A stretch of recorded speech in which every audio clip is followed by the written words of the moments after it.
बंदोबस्त जी, आपको नहीं लगता कि ये 200 यूनिट बिजली फ्री देने की बात की आरजेडी ने, नीतीश कुमार ने 125 यूनिट बिजली फ्री दे करके पहले ही उनके मुद्दे की धार को कुंद कर दिया। इन्होंने 2500 रुपया माई बहन योजना में देने की बात की।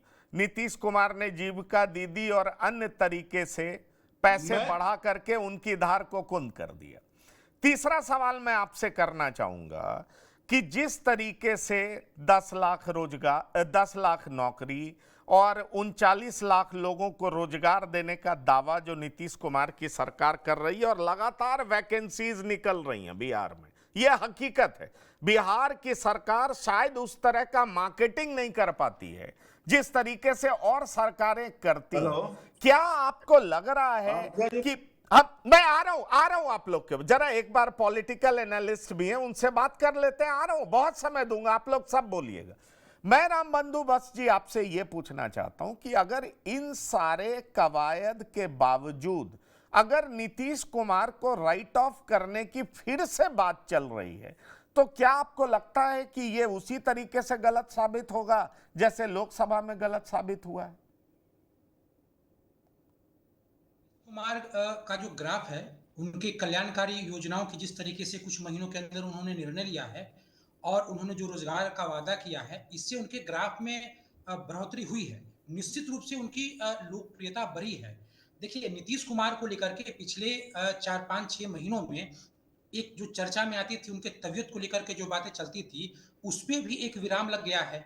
अब जिस तरीके से वो एक के बाद एक निर्णय ले रहे हैं, तो लोगों को लगता है कि ये नीतीश कुमार अब अभी भी स्वयं ही निर्णय ले रहे हैं।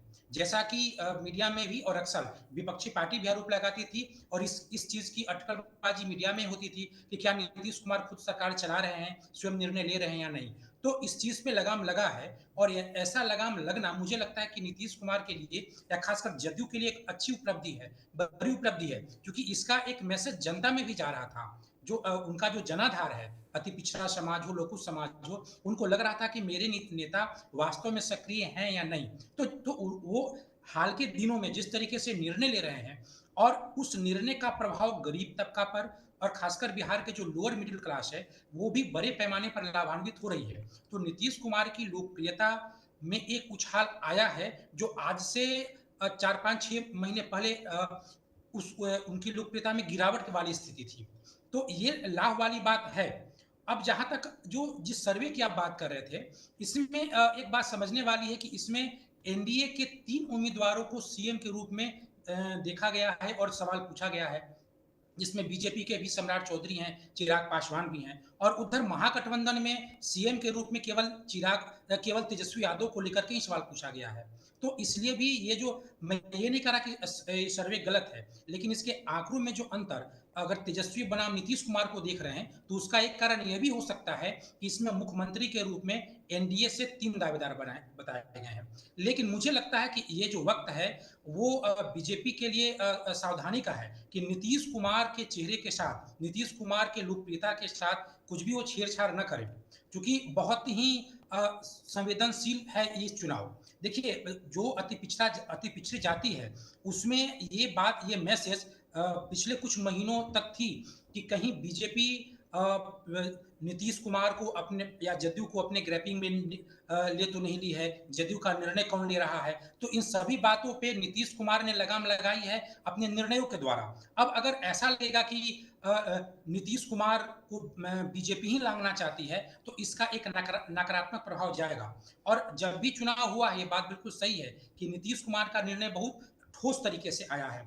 आज मुझे लगता है कि नीतीश कुमार जी के रास्ते में एक ही चैलेंज है, वो ये जनता को बताना कि चुनाव के बाद भी वो भी उनके अपने जनाधार को बताना कि चुनाव के बाद भी वही मुख्यमंत्री रहेंगे और आने वाले दिनों में भी जदयू का कोई उत्तराधिकारी रहेगा, चाहे वो जो भी रहे, वो निशांत जी रहे या नीतीश कुमार स्वयं ही रहे, स्वयं ही उनके हाथ में जदयू रहे या फिर निशांत जी रहे, कोई भी रहे, लेकिन जदयू सुरक्षित हाथों में रहेगा।